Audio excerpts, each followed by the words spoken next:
Hello there. We are here today to discuss paranoid personality disorder and antisocial personality disorder. These are fairly rare disorders, but I think it'll be pretty interesting to learn about them with Pepper at the helm.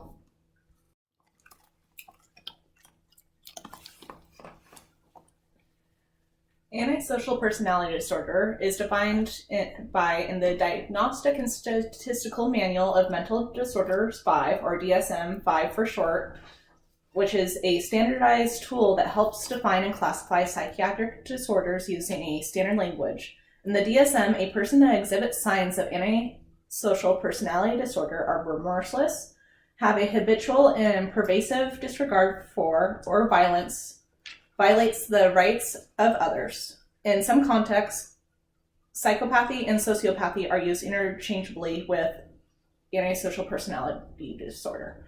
The term antisocial and antisocial personality disorder does not mean antisocial in the traditional sense, where people tend to pull away from others in human interactions. Instead, the word means more against society types of behaviors. Behaviors that push against laws society established as acceptable behaviors and rules. However, people with antisocial personality disorder often have charismatic personalities and are superficially charming. Some recent research has proposed that individuals with antisocial personality disorder are able to switch off their empathy at will, or may not even possess empathy at all, and are characterized by being master manipulators. The prevalence for antisocial personality disorder is estimated as 3% of the general population in the US, and there is a 50% or higher prevalence of antisocial personality disorder in the prison population.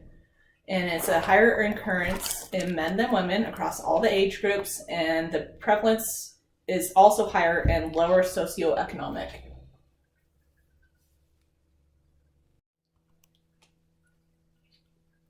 The etiology can be due to genetic and environmental factors. This video will cover the causes and the signs and symptoms of antisocial personality disorder.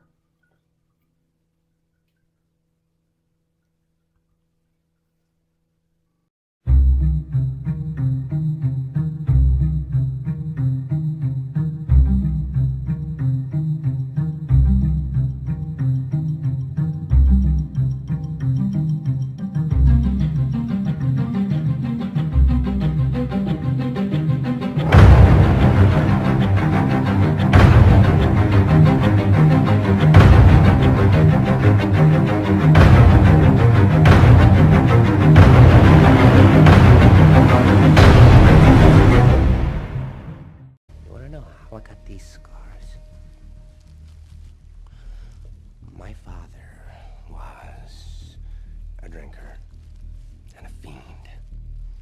And one night, he goes off crazier than usual. Mommy gets the kitchen knife to defend herself. He doesn't like that. Not one bit. So, me watching, he takes the knife to her, laughing while he does it.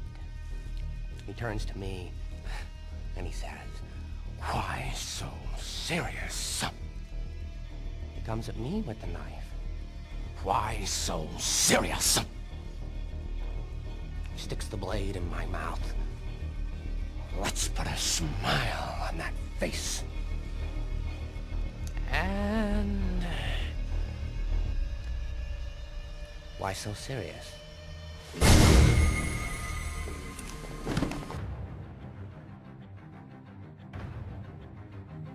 Who is this? I had a vision of a world without Batman. The mob ground out a little prophet, and the police tried to shut them down one block at a time. And it was so boring. I've had a change of heart. I don't want Mr. Reese spoiling everything, but why should I have all the fun? Let's give someone else a chance. If Coleman Reese isn't dead in 60 minutes, then I blow up a hospital. Hi.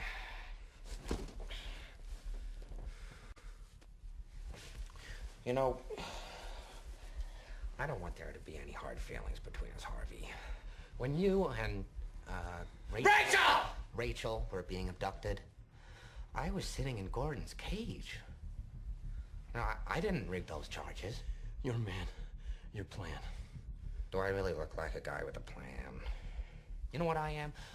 I'm a dog chasing cars. I wouldn't know what to do with one if I caught it. You know, I just do things. Because it's all part of the plan. But when I say that one little old mare will die, well, then everyone loses their minds. Introduce a little anarchy. Upset the established order, and everything becomes chaos. I'm an agent of chaos. Oh, and you know the thing about chaos? It's beer.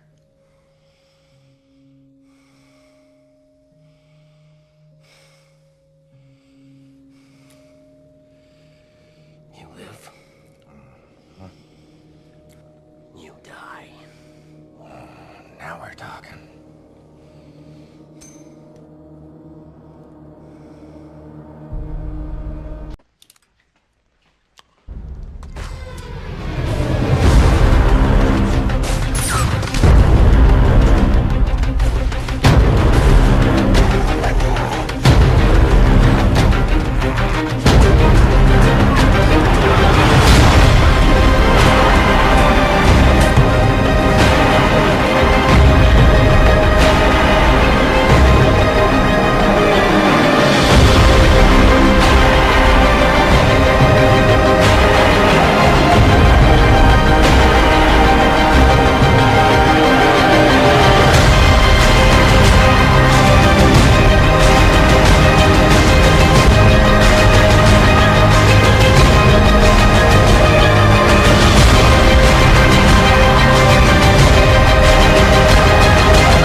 There is no medication specifically to treat antisocial personality disorder, but there are medications that are there to treat the symptoms of antisocial personality disorder. There is therapy such as cognitive behavioral or group or family therapy that also aim to help curb the behaviors that are associated with antisocial personality disorder, the negative behaviors. There is a recent study that has shown that oxytocin, when used in individuals with antisocial personality disorder, has proven as a somewhat effective treatment, but it's still being studied. Oxytocin has been shown to treat people with antisocial personality disorder. Oxytocin is a neuropeptide that has been shown to help with facial emotion recognition. People with antisocial personality have been shown to have a decreased ability to recognize and correctly identify other people's facial expressions, especially those of fear, anger, and happy faces. The study found that by dosing 24 IUs of oxytocin 45 minutes before the study has improved the person's ability to recognize fearful and happy facial expressions. The results from this study are thought to help facilitate future research, which will help mediate and increase the individual with antisocial personality social reward responsiveness. If they are able to increase the recognition of others, individuals' distress signals, perception of these distress signals in others has been thought to inhibit aggression that is usually a behavior associated with antisocial personality disorder. As nurses, what we're probably already asking ourselves is, what can we do when we meet a patient with antisocial personality disorder? So there are 5 things that we can do in terms of our communication to make things go a little bit easier with these guys. So one of the first things we can do is provide a structured approach to problem solving. This helps them reshape their thinking patterns and help them recognize their negative thoughts and feelings and replace them with positive thinking patterns. The second thing we can do is encourage our patients to practice self-control. This is essential to help the patient cope and control emotions so that they can identify them and tolerate their feelings without expressing a response of destruction of property or self-harm. We can also help patients connect feelings to events and actions. Everything that we experience has their own set of feelings about it, and these people just can't really tune into them. The fourth thing we can do is be active, responsive, and validate our patients, as we like to do as nurses anyways. We want to promote that therapeutic relationship. Finally, dealing with these patients can be very stressful on ourselves. So we need to discuss and identify countertransference between staff members and these patients. They can just press our last buttons, and that makes it really difficult to care for our patients when we're having a difficult time caring for our own emotions. So what we really need to do is be aware.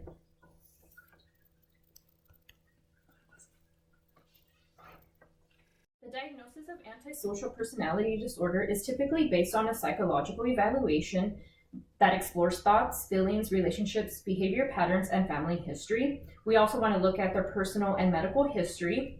The person must exhibit 3 or more of the symptoms listed in the Diagnostic and Statistical Manual of Mental Disorders, published by the American Psychiatric Association, you see on the left.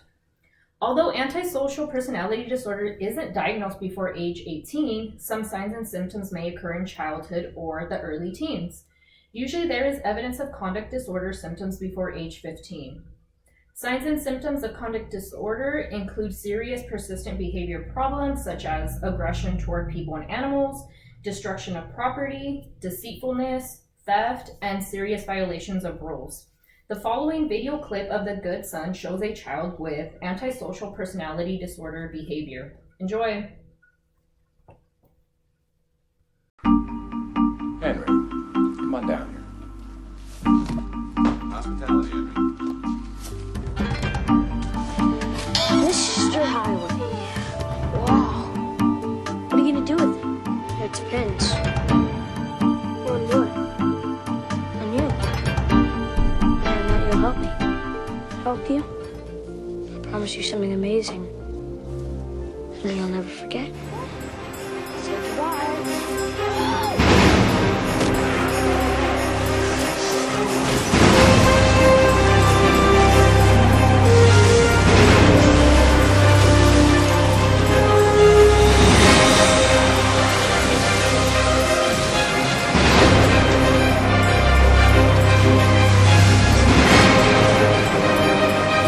It's Henry. He's been doing all these terrible things. What do you mean, terrible things? He's got everyone fooled. Everyone thinks he's this great kid, but he's really evil. Henry was spinning her around. They were going way too fast. And he just let go.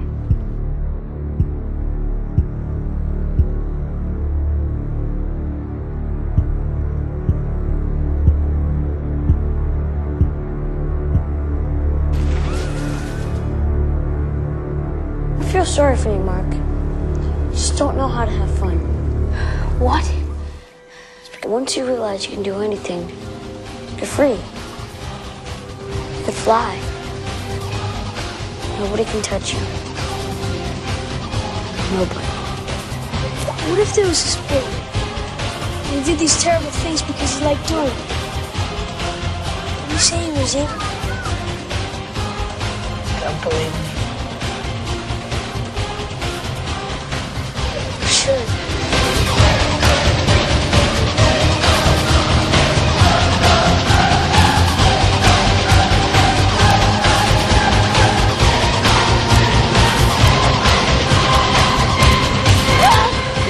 If I let you go, you think you could fly?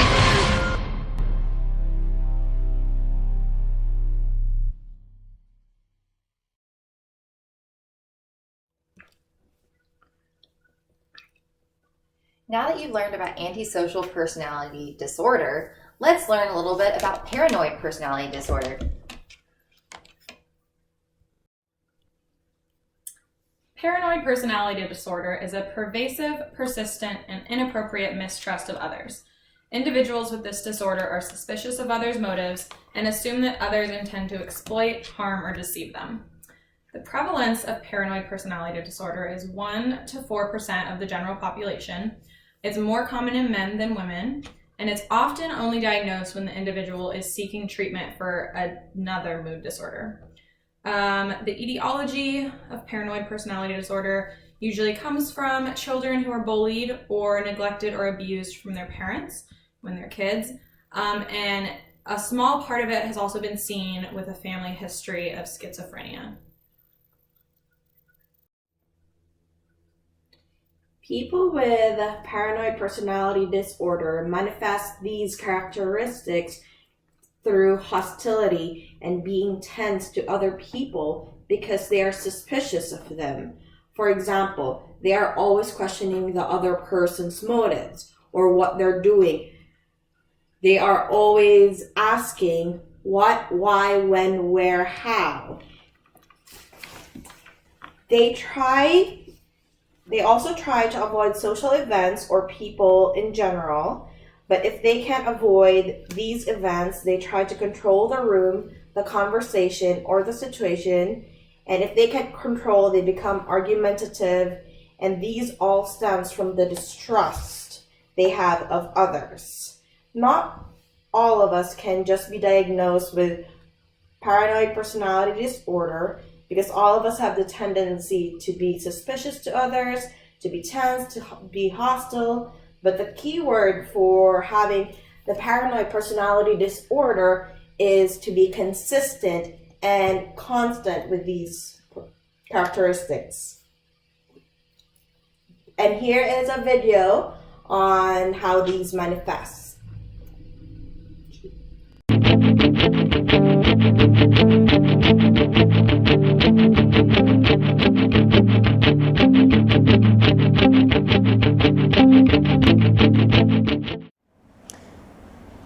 Yeah, I think he's cheating on me. Yeah, he's like 5 minutes late every time he comes home. There's no reason for him to be that late. I'm sure he's cheating on me. It's like every relationship I've been in, the person has cheated on me. I'm tired of this. Yeah, Mom. Okay.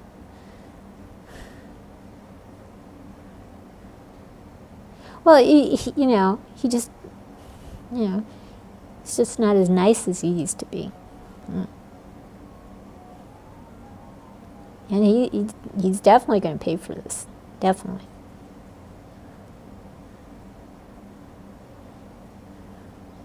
Okay, you want to change the topic. Okay, well. Okay, you know Diane, right? Well, she just did something the other day that drove me crazy. I don't trust her anymore. Nope. Well, we went out to eat, and she, she kind of said I should get this dessert. Almost like she was dictating what I should do. Yeah. I don't know why people do that. It's like almost every person I know tries to control me. I don't like that. Yeah, I don't trust her anymore. She's a wacko. Was the dessert good? Oh, it wasn't that bad, but it's, I don't want people ordering for me. Well, she didn't really order for me, but you know what I mean. Mom, you're not listening. Jeez. Are you on everybody else's side too? Okay, forget it. Just forget it. Yeah, my feelings obviously don't mean anything to you. All right, bye.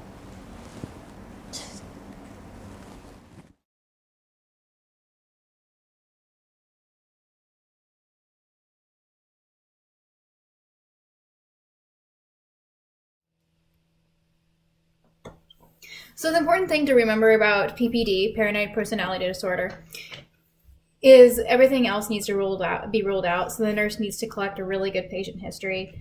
So anything like epilepsy, substance abuse, hallucinations, or delusions, that's to rule out schizophrenia. And also, nurses need to observe the persistence of the paranoia. Physical exam is important, just looking for any signs of trauma, as well as a neuro assessment. So things like hearing, even like oculomotor, just any sort of sensory deprivation is going to cause someone to be a little more paranoid since they're not aware of their surroundings. And the last assessment that nurses really need to worry about is a mental status exam. Otherwise, you're going to expect a bit of testing, so things like a head CT, CBC, CMP, anything to watch kind of electrolytes or potential for infection, MRI and CT of the brain just to see like if there's any physical abnormalities. And then also you might see like a heavy metal panel to see if there's any heavy metal toxicity possibility.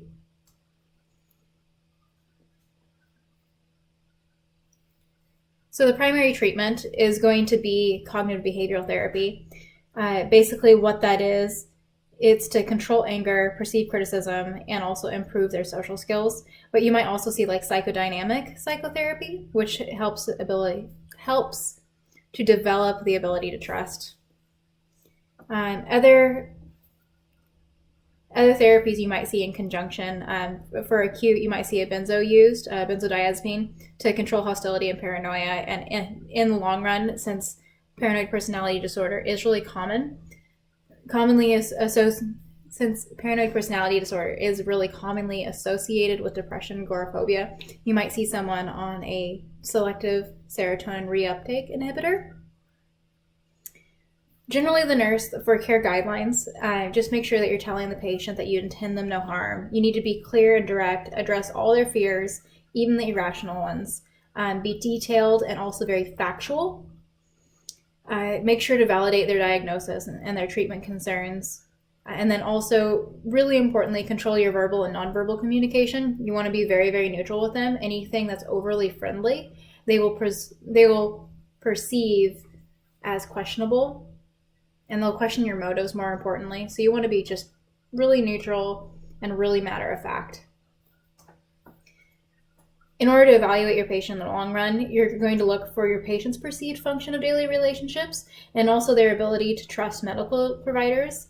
The nurse also wants to observe interactions and also their level of agitation.